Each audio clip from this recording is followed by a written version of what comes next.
commencer en force. Ouais. On sait que t'es un cuisinier. Oui. Faire la cuisine, ça pogne avec les filles, on se le cachera pas. Et dans ton premier livre, je retiens la phrase suivante dans ta dédicace. Sans oublier toutes les filles que j'ai charmées grâce à quelques-unes des recettes que tu trouveras dans ces pages. T'en as pogné combien de filles grâce à tes recettes? Une coupe. Parce qu'on se le cachera pas, t'as déjà inventé la soupe au pickle, tu dois en avoir mis enceinte une coupe. Juste une, fait que. Juste une? C'est mon ex-femme à cette heure. Oh, ok. On salue ton ex-femme. T'as fait 2 vidéos où tu cuisines avec comme ingrédient du pot. Oui. Un de tes ingrédients préférés. D'ailleurs, ton première vidéo, t'as eu 80 000 vues. Oui. C'était ton vidéo le plus vu. Dans ton deuxième vidéo avec du pot, un an plus tard, t'as eu 7 000 vues. Ouais. Penses-tu que le monde t'a encore trop joué de la première recette? Ils sont juste jamais revenus. Vraiment, la personne qui a 80 000 vues sur YouTube, c'est ma capsule, mais c'est pas sur mon channel YouTube. C'est quelqu'un qui l'avait vraiment pris de notre site web. Quelqu'un qui fait le parler et qui a fait de l'argent sur ton dos. Mais c'est correct, ça me faisait plaisir, pas vraiment, que ça arrive. Puis c'est un bel exercice, par exemple, de voir, parce que la première année, on a vraiment eu du fun à faire les biscuits aux potes, pour vrai. J'en ai mangé même si c'était tout fait de façon légale et supervisée par le gouvernement. Oui, c'est vrai. Et, non, c'est vrai. Non, c'est vrai. Et puis, j'en ai mangé pis tout, c'est vraiment le fun. Ok, j'encourage personne de manger des biscuits aux potes, par contre. Là. Mais la deuxième année qu'on l'a fait, je pense que notre recette était un petit peu trop flyée aussi. Et puis, je sais pas si c'était... On blindé César, des popsicles, des Oui, popsicles, oui. Puis, aussi, il faut pas oublier qu'on avait mis 454 grammes de cannabis, qui a une valeur de rue d'à peu près 2000 $. Dans une bouteille d'alcool à friction. Fait que c'est pas tout le monde qui a le budget pour faire ce genre de recette-là. Et puis, sincèrement, est-ce que ça a un effet comme un petit joueur, mettons? Ou, Les pâtes sickles qu'on avait appelées au Bloody Caesar, il n'y avait pas réellement un effet. Pour 2000 $, ça valait la peine. Les biscuits, par contre, c'est la dernière fois que j'ai débarqué du métro bien avant d'être rendu à bonne station. J'avais l'impression que tout le monde m'a regardé. Ah, si ça te dérange pas, moi je commence à avoir la bouche sèche un peu. On pourrait se servir un bon vin. Absolument. J'ai un bon vin, il est l'heure, il est passé midi. Et dans la plupart de tes vidéos, tu cuisines avec ce que tu utilises comme ustensile, c'est souvent du Dollarama. Bon, c'est ça.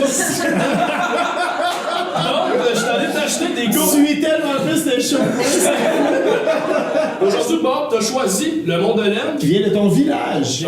Au vite de même, là. Tu servirais ça avec quoi? Avec un dessert, quelque chose genre une croustade aux pommes. Ça serait écœurant. Bon, effectivement. Écœurant pour les cousins français, ça veut dire bon. C'est vrai, t'as beaucoup de fans en France. Absolument. Parce que je vois souvent dans les commentaires comme « Ah, super bon ta recette, mais on comprenait pas de ton accent. » Ouais. C'est souvent ça qui revient dans les commentaires. Et toi, tu fais juste laisser ça sous silence. C'est un échange de bons procédés, j'y comprends pas plus. Tu fais bien. Dans tes vidéos, tu fascines une dingue de m'amener, puis tu dis là, c'est le temps de la farce. Ouais. Et tu commences une joke qui commence comme suit. C'est un juif, un grec, un curé dans un canot. Et là, ton caméraman fait comme non, on va faire ça une dingue. Ben moi, pas de temps à perdre, on va en perdre un peu, puis je vais te laisser finir cette blague-là. J'étais pas sûr que je m'en allais, c'est la classique américaine quand tu veux faire la blague règle des de jokes. Exactement. Il y a tout le temps un curé, un italien, puis quelqu'un d'autre dans le. Pourquoi le canot? Ils sont tout le temps dans un canot, je sais pas Ok. pourquoi. Puis j'ai jamais su c'était quoi la fin de ce joke-là. Il y a comme un début de joke, puis il n'y a pas de fin. Ok. Bon. Fait que je sais pas. On va nous laisser sur notre appétit. C'est ça. Joke de chef! J'ai plein d'autres jokes, si tu veux. Ben vas-y, comme moi Comment on appelle ça une femme marocaine avec une arachide dans. Ah merde, j'ai pas. Ah ouais, t'en penses à T'en as pas d'autres? Non, c'était ça, ma joke. C'était mon banger. Dans la vidéo, le Penny Royalty. T'es glacé de Messi. Ça, c'est fou parce que là, tu nous écoutes depuis vraiment 10 ans. Hein? Ouais, moi, je suis un fan depuis les tout débuts. Tu utilises un pichet Oui. et tu mentionnes l'avoir volé au Pale Pub. Ouais. Est-ce que tu vas juste là quand t'as besoin de meubler ta maison? Je vais plus au Pale Pub, pour vrai. T'as été barré? Non. Ben, vraiment, il n'y en a plus dans le centre-ville de Montréal, si je me trompe pas. Il y en a juste ici, là. Arrête donc, il est en Regarde, là, on le voit, je pense qu'il est... Il est là! Et voilà, le Pale Pub. On est dans Montréal. Je pense que c'est Alexis en plus qui est en train de voler un pichet. Non, à l'époque justement, j'étais dans la vingtaine, donc j'étais un peu plus wild. Et on avait vraiment volé le pichet du Peel Pop, pas pour faire le clip, juste parce qu'on était sous au Peel Pop, puis on trouvait que voler un pichet de bière plein, c'était une super bonne idée. On avait fait ça dans un party de Noël d'ailleurs, je me souviens, on buvait du pichet dans des wagons de métro. Heureusement, personne ne savait j'étais qui à l'époque. Et là, tout le monde le sait. Dans quelques-unes de tes capsules, tu reçois aussi des invités. D'ailleurs, j'ai vu que tu avais reçu déjà Denis Coderre. Vous avez fait une recette de riz aux tomates. Ouais, le Tex-Mex à Denis. Juste à nous autres. Ouais. Était-tu mangeable? C'était vraiment bon, je le fais souvent chez nous. Le riz à Denis. Ah, j'ai envoyé même un petit tweet là, quand je le fais chez nous. C'est un bon gars, Denis, pour vrai. Oui, j'en doute pas. C'est surprenant. C'est surprenant. C'est un politicien. C'est surprenant! C'est un politicien. Souvent, on va avoir tendance à penser que c'est pas du bon monde. Puis c'est vraiment un gars honnête, Denis, qui est venu chez nous. Il est venu chez nous en plus le lundi de Pâques parce qu'il voulait pas que l'argent des contribuables le paye pendant qu'il faisait la capsule. Tu sais, c'est vraiment. C'est un homme du peuple, pour vrai. Je te salue. Plus loin dans la vidéo avec Denis, justement, on continue à parler de lui. Il fait mention qu'il possède le même four que toi. Absolument. Est-ce que vous êtes rencontrés lors d'un vol au Peel Pop? Non, absolument pas, mais je me suis quand même cool de savoir, même je le mentionne dans la vidéo, que c'est cool de savoir qu'un politicien se meuble pas uniquement en appareil électroménager en stainless steel. Il y avait vraiment comme un faux usager qui venait d'une place crado, finalement. Il dépensait des milliers de dollars pour son décor personnel, fait que je trouvais ça tout à son honneur. On salue ton four. On reste dans les saisons. Il doit encore en faire parce que ces faux-là sont bons. Ça. Non, c'est des bons fours.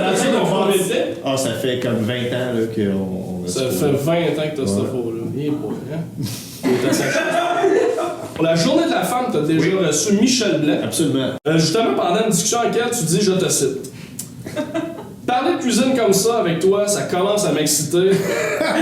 Avant que je te freine, je pense qu'on va se diriger vers les fours. Et plus tard dans la capsule, tu mentionnes Michel, toi t'as le cœur sur la main et tu poke une boule. T'as-tu une boule à Michel? On voulait savoir comment ça avait fini quand vous avez éteint la caméra. Ça a fini, on a bu beaucoup de vin ce soir-là, je me souviens de ça. On a eu du fun. Étais-tu en couple? Oui, j'étais en couple. Et que du fun, absolument. Ok, on va te sortir de cette situation embarrassante. Yes, Bob, on a un segment dans mon émission, ça s'appelle La question Facebook. D'ailleurs, si je pose des questions à mes amis Facebook, ils me posent une question pour Bob le Chef. Cette fois-ci, et la meilleure te sera posée, c'est ce que je leur avais dit. Parfait. Mais j'ai une petite twist. Parce que toi, tu poses des questions aussi, des fois, t'es fan Facebook, tu leur demandes quelle recette voudrais-tu.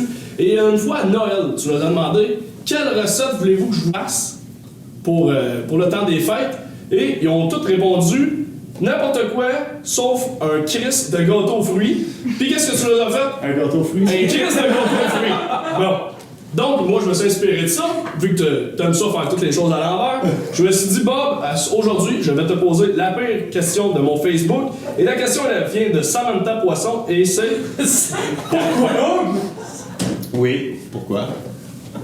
Pourquoi quoi? C'est ça la question? Pourquoi Bob le Chef ou juste pourquoi? Pourquoi? Ben écoute, Samantha. Poisson. Parce que j'aime ça. Simplement. Dans la vidéo, la mayonnaise, dans l'intro, Oui. on te voit assis. Oui. Sur un lit.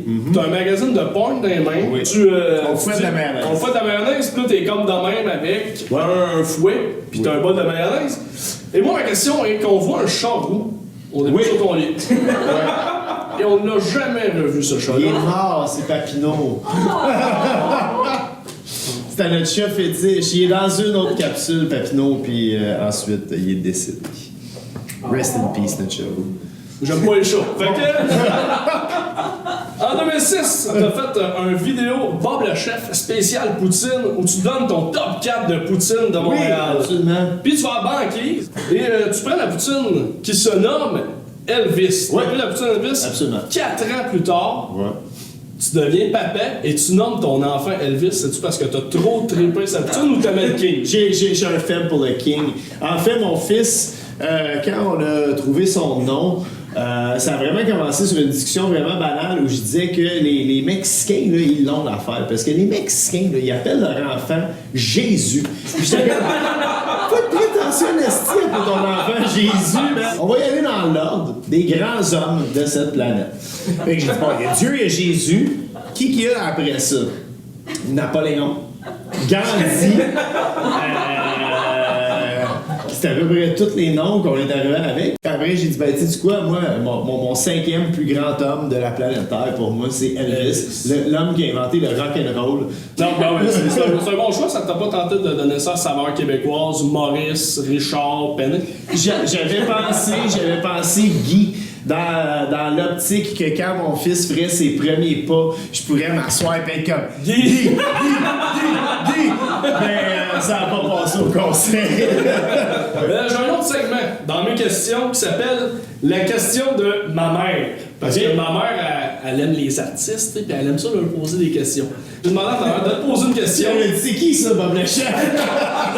Dans ta recette de grande thé au Applutini, oui, je prononce oui, absolument. Tu verses 350 ml de jus de pomme bio, mais tu mentionnes qu'on peut prendre n'importe quel jus à couleur de pisse. Ouais. Ma mère te demande, ben mal pris, est-ce qu'on peut cuisiner avec de l'urine?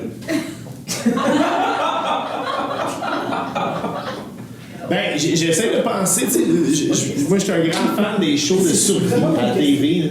Puis, comment il s'appelle, là? Bear Grylls, merci au public. Bear Grylls qui boit de l'urine, justement, dans le désert, dans un moment de panique où ce qui...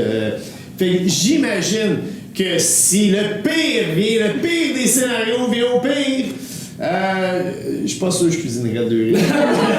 C'est juste nourrir, on perdrait Bob le chef. Il n'y aura pas de pisse, maman, dans les prochaines recettes. Oublie ça. Ça, c'est sûr. C'est sûr qu'on ne cuisinerait pas avec de l'urine.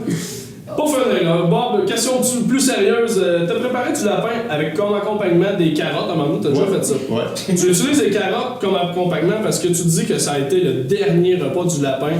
Si on cuisinait Bob le chef, avec quoi on l'accompagnerait? Oh, wow! Ça, c'est... D'ailleurs, si jamais je décède comme un accident d'avion, comme dans le film Alive, là, où ce qui mange les humains dans ce film-là pour survivre, là, c'est une histoire vraie, hein, en passant. Il est prêt à manger les humains pour pas avoir de la pisse. Non, ça c'est vrai. Et vraiment, j'espérais qu'on cuisine. J'ai des beaux jarrets qui sont pas super gras, ok, pour vrai. Même j'y touche, là, j'ai goût des cuisiner. Fait une petite recette simple, ok, avec une bonne scie, ok, des tranches d'à peu près 1 pouce d'épaisseur, 2 cm, ok. Après ça, on braise ça au four avec un petit peu de tomate, un petit peu de vin rouge, carottes, céleri, oignon. Ça fait un super bel, un beau plat de sobuco, finalement. Puis on accompagnerait ça avec un risotto safrané. Puis ça me ferait quasiment plaisir que ma jambe se retrouve dans ce plat-là. Wow! Comment faire une émission avec une recette de Bob le chef? Merci à toi, Bob. Merci à toi. Santé.